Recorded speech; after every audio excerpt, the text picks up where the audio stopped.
Hello সবাইকে, আমি নাইম চলে এসেছি দশমিনা উপজেলার পায়রা ফুড কর্নারে। আর এখানে ঢুকতে পরিবেশটা খুব সুন্দর লাগলো। যেহেতু সকালবেলা এসেছি, তেমন কোনো মানুষই ছিল না, মানুষ নেই বললেই চলে।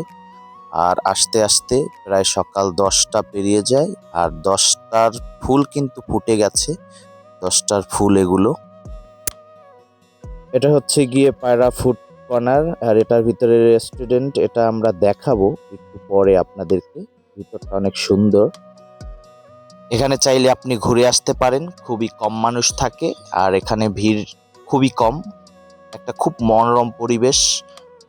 লোকেশনটা আমি বলে দেই, দশমিনা পূজাখোলা এসে 1 মিনিট গাড়ি পূর্ব দিকে চালালেই এই রেস্টুরেন্টটা সেখানেই, হাতের বাম পাশে দেখতে পাবেন।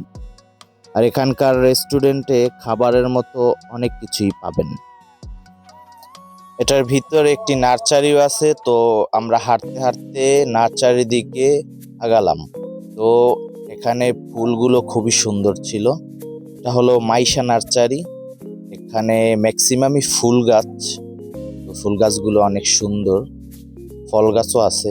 তো ফুল গাছটাই সব থেকে বেশি এখানে। তো এক কথায় সুন্দরই লাগলো। আপনারা চাইলে এখানে ঘুরে যেতে পারেন।